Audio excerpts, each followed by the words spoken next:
ассалому алайкум тамошобинони муҳтарам. Нашри навбатии барномаи иттилоотии ахборро бо муҳимтарин хабару гузоришҳо аз телевизиони Тоҷикистон мустақиман манзури шумо мегардонем. Дар студия Оишаи Сартор. имрӯз дар кохи Борбад асосгузори сулҳу ваҳдати миллӣ пешвои миллат президенти ҷумҳурии Тоҷикистон муҳтарам Эмомалӣ Раҳмон бо кормандони мақомоти молия, андоз, гумрук, сармоягузорӣ ва бонкҳои кишвар мулоқот карданд. Зимни суханронӣ дар мулоқот сарвари давлат муҳтарам Эмомалӣ Раҳмон бо таҳлилҳои амиқ фаъолияти ҳамаи соҳаҳои иқтисоди миллӣ аз ҷумла мақомоти молия, андоз, гумрук ва бонкҳоро натиҷагирӣ карданд. гузориши хабарнигорони мо. 10 май дар кохи Борбад асосгузори сулҳу ваҳдати миллӣ пешвои миллат президенти ҷумҳурии Тоҷикистон муҳтарам Эмомалӣ Раҳмон бо кормандони мақомоти молия, андоз, гумрук, сармоягузорӣ ва бонкҳои кишвар мулоқот карданд. дар мулоқот аъзои ҳукумати ҷумҳурии Тоҷикистон, ёрдамчиёни президенти кишвар, намояндагони раёсат ва сохторҳои дастгоҳи иҷроияи президенти ҷумҳурии Тоҷикистон, роҳбарони идораҳои назди ҳукумати мамлакат, марказҳои татбиқи лоиҳаҳои сармоягузорӣ ва коргарони масъули баъзе вазорату идораҳои дахлдор иштирок намуданд. зимни суханронӣ дар мулоқот сарвари давлат муҳтарам Эмомалӣ Раҳмон бо таҳлилҳои амиқ фаъолияти ҳамаи соҳаҳои иқтисоди миллӣ аз ҷумла мақомоти молия, андоз, гумрук ва бонкҳоро натиҷагирӣ карданд. президенти мамлакат таъкид доштанд ки мақсади мулоқоти имрӯза бо кормандони соҳаҳои молия, бонкдорӣ, андоз, гумрук ва сармоягузорӣ баррасии фаъолияти сохторҳои марбута ва бартараф намудани камбудиҳои ҷойдошта, инчунин дарёфти роҳҳои ҳалли мушкилот ва вазифаҳое мебошад ки иҷрои онҳо барои рушди минбаъдаи иқтисоди миллии мо зарур шуморида мешавад.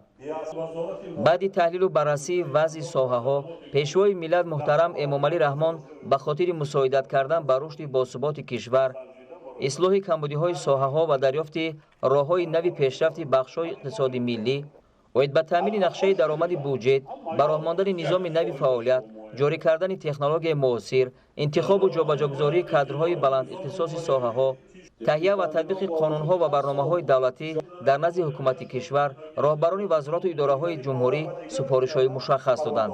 баъди суханронии сарвари давлат муҳтарам Эмомалӣ Раҳмон дар назди президенти ҷумҳурии Тоҷикистон, прокурори генералии ҷумҳурии Тоҷикистон Раҳмонзода Юсуф, директори агентии назорати давлатии молиявӣ ва мубориза бо коррупсия Султонзода Сулаймон, раиси палатаи ҳисоби ҷумҳурӣ Чиллазода Қарахон, вазири молияи ҷумҳурӣ Файзиддин Қаҳорзода, раиси кумитаи андози назди ҳукумати ҷумҳурии Тоҷикистон Нусратулло Давлатзода, сардори хадамоти гумрук Хуршед Каримзода, раиси Бонки Миллии Тоҷикистон Ҷамшед Нурмуҳаммадзода, раиси раёсати Бонки давлатии амонатгузории ҷумҳурии Тоҷикистон Амонатбонк Икромӣ Сироҷиддин, роҳбарони бонкҳои саҳомии кишвар ва директори агентии суғуртаи иҷтимоӣ ва нафақа Сафаралӣ Наҷмиддинов гузориш доданд. дар ҳисоботи прокурори генералӣ, директори агентии назорати давлатии молиявӣ ва мубориза бо коррупсия ва палатаи ҳисоби ҷумҳурӣ ошкор кардани қонунвайронкуниҳо, ҷиноятҳои молиявии вобаста ба истифодаи ғайримақсадноки маблағҳои буҷетӣ ва дигар ҳаракатҳои дорои характери коррупсионӣ дар мақомоти молия, андоз, гумрук ва бонкдорӣ маълумот дода шуд. зимни гузориши вазири молия, раиси кумитаи андоз, сардори хадамоти гумрук ва директори агентии суғуртаи иҷтимоӣ ва нафақа, масъалаҳои иҷрои босифати нақшаи даромад ва хароҷоти буҷет, иҷрои барномаҳои давлатӣ, зарурати ҷорӣ кардани технологияи рақамӣ дар коргузорӣ, содагардонии андоз, пешгирии қонунвайронкуниҳо дар самти таъин ва пардохти нафақа баррасӣ карда шуд. раисони Бонки Миллӣ, Амонатбонк ва бонкҳои саҳомии кишвар ба сарвари давлат оид ба низоми бонкдорӣ, қурби пули миллӣ, беҳдошти сатҳи хизматрасонии бонкӣ, амонатгузорӣ, тарбия ва ҷобаҷогузории кадрҳо гузориш доданд. дар охир президенти мамлакат муҳтарам Эмомалӣ Раҳмон бори дигар ба ҳамаи роҳбарону коргарони мақомоти молия, андоз, гумрук ва бонкҳои кишвар барои барнафъи давлату миллат бо садоқат фаъолият кардан дастуру супоришҳои мушаххас доданд. бинандагони гиромӣ, гузориши муфассал аз ҷараёни мулоқоти асосгузори сулҳу ваҳдати миллӣ пешвои миллат президенти ҷумҳурии Тоҷикистон муҳтарам Эмомалӣ Раҳмон бо кормандони мақомоти молия, андоз, гумрук, сармоягузорӣ ва бонкҳо шоми имрӯз соати 20 тавассути ҳамаи шабакаҳои телевизионӣ ва радиоӣ манзуратон мегардад. идомаи ахбор. Дар доираи гиромидошт аз солҳои рушди деҳот, сайёҳӣ ва ҳунарҳои мардумӣ шахсони эҳсонкори деҳаи навободи ҷамоати шаҳраки Бӯстонқалъаи ноҳияи Кушониён тасмим гирифтанд, ки ба ҷои сафари ҳаҷ маблағҳои пасандоз намудаи хешро ҳамчун садақаи ҷория дар ободонии маҳалли зисти худ сарф намоянд. гузориши Абдурозиқи азиз аз ноҳияи Кушониён. раванди иқдомҳои ободонӣ ва саҳмгузории сокинони маҳал дар беҳтар шудани инфраструктураи муҳит дар ноҳияи Кушониён рӯз то рӯз вусъат меёбад. бо дарки моҳияти тадбирҳои рушди деҳот, сайёҳӣ ва ҳунарҳои мардумӣ, сокинони деҳаи навободи ҷамоати шаҳраки Бӯстонқалъаи ноҳияи Кушониён вазъи харобгаштаи роҳҳои сатҳи рӯсторо таҷдиду азнавсозӣ мекунанд. чунин иқдоми навбатӣ дар ин деҳа бо саҳми соҳибкорон ва худи аҳолӣ анҷом дода шуд. тавре собиқадорони деҳаи мазкур изҳор медоранд, солҳои зиёд рафтуомад дар ҳудуди роҳҳои маҳал мушкил гардида буд. акнун чанд нафар аз шахсони соҳибэҳтироми рӯсто ба ҷои сафари зиёрати хонаи Каъба роҳҳои кӯчаҳои хешро мунфарш мекунанд. ба пешвози сисолагии ҷашни истиқлолияти давлатии ҷумҳурии Тоҷикистон мардуми деҳаи Навобод мана тасмим гирифтанд, ки роҳи деҳамонро мунфарш кунанд. мана имрӯз чуноне ки мо дида истодаем, кор дар ин деҳа, дар ин кӯча рафта истодааст. дар бунёди роҳ техникаҳои роҳсозӣ аз ҷониби муассисаи минтақавии хатлонроҳ таъмин карда шуда, маводи зарурӣ бошад бо саҳми худи сокинони деҳот дастрас карда мешавад. ин тадбир оғозу анҷоми кор намуда, аҳли рӯсто бо чунин ҳашарҳои якҷоя ният доранд, ки дар равшannамоии кӯчаҳо, бунёди синфхонаҳои иловагӣ ва бунгоҳҳои тиббӣ ҳам ҳиссаи сазовор гузоранд. тавре иттилоъ доданд, онҳо дар анҷоми чунин корҳои хайр маблағҳои барои сафари ҳаҷ ҷудокардаи хешро масраф намуданд. ба гуфти онҳо, ободии сарзамин аз ободии сатҳи маҳаллу деҳот ибтидо мегирад. аз ҳамин хотир аҳли деҳаи Навободи ноҳияи Кушониён ҳадаф доранд, ки 30 солагии истиқлолияти давлатии ҷумҳурии Тоҷикистонро бо дастовардҳои хуби меҳнатӣ пазироӣ намоянд. бо саҳмгузории оилаи Муҳридиновҳо дар деҳаи Сомонии ноҳияи Ҷайҳун аз ҳисоби маблағи барои сафари ҳаҷ ҷамъоварӣ намуда, як чоҳи нигоҳдории оби нӯшокӣ бо ғунҷоиши 200 тонна сохта мавриди истифода қарор дода мешавад, ки ин иқдом барои рафъи мушкилоти сокинон дар фасли зимистон мусоидат менамояд. хабарнигорони мо дар ин хусус гузориш омода намуданд. ба хотири истиқболи сазовори ҷашни 30-солагии истиқлолияти давлатии мамлакат, имрӯзҳо дар ҳама гӯшаву канори кишвар дар доираи солҳои рушди деҳот, сайёҳӣ ва ҳунарҳои мардумӣ иқдомҳои созандагиву бунёдкорӣ вусъат бахшида мешавад, ки дар ин роҳ саҳми соҳибкорону шахсони саховатпешаву ватандӯст муҳим арзёбӣ мегарданд. сокинони деҳаи Сомонии ҷамоати деҳоти 5 ноҳияи Ҷайҳун, ки солҳо боз барои дастрасӣ ба оби нӯшокӣ дар фасли зимистон танқисӣ доштанд, акнун ин мушкилиашон бартараф мегардад. ин иқдоми хайрро оилаи Муҳиддиновҳо аз ҳисоби пасандозҳои оилавияшон амалӣ карда, бунёди як чоҳи нигаҳдориву захираи обро бо ғунҷоиши 200 тонна дар ҳаҷми 150 000 сомонӣ ба нақша гирифтанд, ки ин метавонад барои таъмини сокинон махсусан дар фасли зимистон бо оби нӯшокии тоза мусоидат намояд. ман бо ҳамроҳи ҳамсарам ба хонаи Каъба рафтанӣ будам. мушкилоти ҳамдеҳагонамро ба назар гирифта 150 000 сомонамро барои сохтмони ҳамин чор масраф карда истодаем. махсус дар фасли зимистон дар маҳаллаи мо масъалаи об бисёр танқисӣ мекашидем. аз ҳамин сабаб мо тасмим гирифтем, ки ҳамин чоҳро дар деҳаи худ сохта ба истифода диҳем. ба гуфтаи сокинони маҳал, бунёди ҳавзи нигаҳдории об аз ҷониби Ҳабибулло Муҳридинов иқдоми аввал набуда, қаблан бо саҳмгузории ӯ пули байни деҳа низ аз навсозӣ карда шудааст. дар оянда бошад, вобаста ба эҳтиёҷоти деҳа бо саҳми ин шахси саховатпеша то истиқболи ҷашни умумимиллӣ 30-солагии истиқлолияти давлатӣ, боз бунёди бунгоҳи тиббӣ, кошонаи ҳусн ва сартарошхона дар назар дошта шудааст, ки баробари мавриди истифодаи умум қарор гирифтани ин иншоот боз чандин нафар сокинон бо ҷои кор таъмин мегарданд.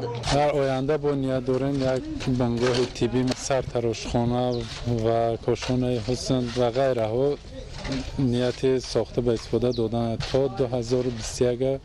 дар идомаи чунин амалҳои ободонӣ дар ҳудуди деҳаи Сомонӣ, сокинон ба таври саҳмгузории якҷоягӣ як қисми роҳи мошингарди деҳаро сангфарш намуда истоданд. Таварали Соҳибназаров, Парвиз Сафаров, Искандари Саид аз ноҳияи Ҷайҳун барои барномаи ахбор.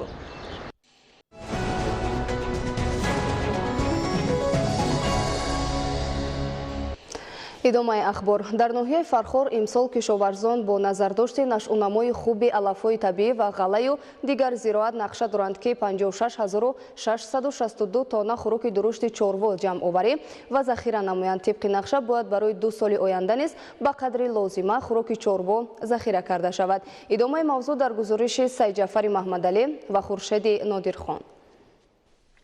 در نوحه فرخار 110 خواجگی دهقانی با چاروداری مشغول است که در آنها 2919 سر چاروهای کلان شاخدار، 713 سر اسب و 33512 سر مال میده پرورش کرده می شود. برای تامین چاروهای موجوده با خوراک امسال کشاورزان نوحه موافق دورنما نیت دارند که زیاده از 56000 تن خوراک چاروا جمع‌آوری و ذخیره نمایند. با این مقصد امروز در خواجگی‌های نوحه از حساب علف‌های طبیعی و میدان کشتی بیده جمع‌آوری خوراک چاروا ادامه دارد. یکی از عامل‌های اساسی سالم فربه برآوردن چاروا از فصل سرما این بازه مستحکم خوراک چاروا میباشد. با این مقصد چارواداران ناحیه فرخار موافق دورنما باید 56662 تن خاشاک درشت از جمله 11300 تن بیده، 1400 تن تربیده و زیاده از 43000 تن کوه غلگی باید ذخیره کنند که به هر یک سر چاروای شرطی 21 از 10 واحد خوراک راست میآید. از 56662 تن دورنمای ذخیره خوراک چاروا 11897 تن آن را بیده تشکیل می‌دهد. در شرایط ناحیه که زراعت‌های خوراک چاروا خیلی خوب نشونما می‌یابد، امسال کشاورزان اقدام گرفتند که علاوه بر این نقشه و حساب علف‌های طبیعی در برابر اجرای دورنما همچنین برای 2 سال پیش آمد نیز به قدر لازمه خوراک چاروا جمع‌آوری و ذخیره نمایند که معیار ذخیره امسال به هر یک سر چاروای شرطی 21.1 سنتنری واحد خوراک راست می‌آید. در خواجگی دولتی زادپروری حصار ناحیه سال روان اهل زحمت نیت دارند که 2500 تن خوراک چاروا ذخیره نمایند که از آن 1500 تن اش را به عدد تشکیل می‌دهد. امروز اهل زحمت خواجگی در 2 موضع زمین‌های کشت زراعت خوراک چاروا تکنیکای لازمه را سفربر نموده الکی 146 تن خوراک چاروا جمع‌آوری و ذخیره نمودند. در همه منطقه و شهر و دهات ولایت سوخت جمع‌آوری میوه و سبزیجات بروقتی آغاز شده است. حاصل بلند محصولات در نتیجه استفاده تجربه و تکنولوژی نو در استحصال سبزیجات بروقتی به دست می‌آید. در موضع‌های علاهیده ولایت سوخت جمع‌آوری و پیشنهاد سبزیجات بروقتی چون کارتوشک، پیاز، سبزی، بادرنگ و پمیدور، سیرپیاز، بایمجان و لبلبو، کرمی بروقتی و بازار استعمالی وسعت می‌یابد. این با آب و هوای مساعد چون در موضع‌های سومچک و اونجی، یاوه و غازیان ناحیه باباجان غفروف و دهمای و غولک‌انداز ناحیه جبار رسولوف و استفاده تجربه کشت و پرورش بروقتی و اصول‌های پیشرفته چون کشت و پرورش سبزیجات در زیر پلانک وابسته است. سال روان بهر تامین بیشتری بازار با کارتوشک در قسم وادی شهر و ناحیه‌های ولایت سوخت میدان کشت کارتوشک بروقتی زیاد و به 2500 گکتار رسانده شد. از هر گکتار حاصل انتظاری 18-20 تنگی ارزیابی می شود. در ناحیه کشت کارتوشک بروقتی دوره به دوره زیاد کرده ایستاده‌ایم. سال گذشته در میدان 265 گکتار باشد، امسال در میدان 315 گکتار کشتی کارتوشک بروقتی گذراندیم.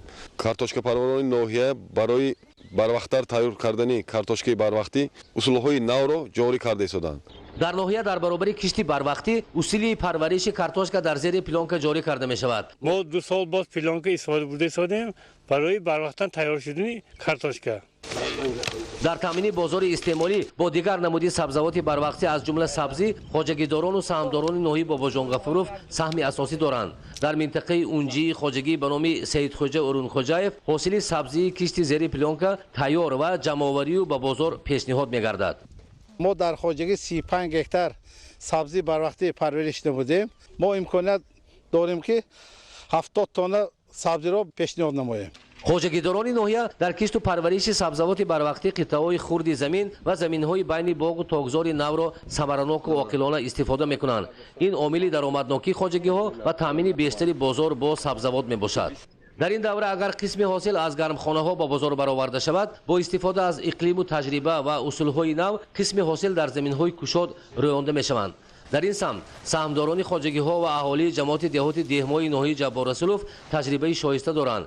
امروز قسم بیشتری پمیدور و بادرنگ، بایمجان و لبلبو، کرم و سیرپیاز و بازار شهر و ناحیه‌ها محصول مهنتی کشاورزان ناحیه میباشد. در برابر تامین بازار استعمالی سبزیجات بروقتی از منبع‌های صادراتی است.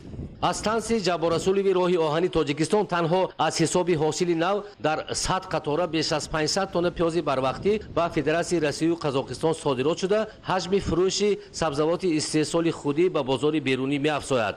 дар вилояти Суғд марҳилаи пухта расидани меваҷоти пешпазак ва содироти он фаро мерасад. дар муассисаи давлатии боғи миллии ваҳдат меваи боғи гелос пухта ҷамъоварии он ҷараён дорад. дар ин боғи намунавӣ 5 нави гелоси пешпазаку миёнапас самара медиҳанд. дар боғи миллии ваҳдат қисми асосии 364 гектари боғотро боғҳои анвои зардолу ташкил медиҳанд. меваҳои шаҳдбори зардолу аз имкониятҳои таъмини бозори дохилӣ ва захираи калони содиротист. мавзӯи дигар, ҳукумати ҷумҳурии Тоҷикистон ҳифзи саломатии аҳолиро яке аз ҳадафҳои асосии худ дониста, барои боз ҳам беҳтар ба роҳ мондани фаъолияти муассисаҳои тандурустӣ ва тайёр кардани мутахассисони соҳибмаълумот чораҳои заруриро роҳандозӣ менамояд. дар вилояти Хатлон низ барои таҳкими пойгоҳи тиббӣ ба муассисаҳои тандурустӣ дастгоҳу таҷҳизоти наву замонавӣ ворид карда мешавад, ки имкони дастрасии аҳолиро ба хизматрасонии тиббӣ бештар мекунад. гузориши Ҳикматулло Ҳусейнзода. тарзи ҳаёти солим масъалаи муҳим маҳсуб ёфта, дар асоси барномаи давлатии ислоҳоти соҳаи тандурустӣ барои расидан ба ин ҳадаф корҳои назаррас амалӣ карда мешаванд. бо ин мақсад дар беморхонаи марказии ноҳияи Фархор барои ҳифзи сиҳатии аҳолӣ аз имкониятҳои мавҷуда васеъ истифода мебаранд. кормандони соҳа аз дастгирҳои давлати ҳукумати ҷумҳурии Тоҷикистон дар самти беҳтаргардонии хизматрасонии тиббӣ ба аҳолӣ изҳори миннатдорӣ менамоянд. инчунин кор дар бунгоҳҳои тиббӣ ва марказҳои саломатӣ мувофиқи мақсад ба роҳ монда шудааст. бо мақсади боз ҳам беҳтар намудани хизматрасонӣ ба ниёзмандон мутахассисони баланд ихтисос ба кор ҷалб карда мешаванд. беморхонаи марказии ноҳияи Фархор иборат аз 280 кад мебошад. дар беморхона 12 шуъба кор ва фаъолият мекунад. ҳамаи шуъбаҳои беморхона ба таҷҳизотҳои ҳозиразамон таъмин карда шуда ба халқи ноҳия хизмат мерасонанд. бо назардошти талаботи аҳолӣ ва васлу насби таҷҳизоти замонавӣ, кормандони беморхонаи марказии ноҳияи Фархори вилояти Хатлон сатҳи хизматрасониро сол то сол беҳтар менамоянд. Ҳикматулло Ҳусейнзода аз ноҳияи Фархор барои барномаи ахбор.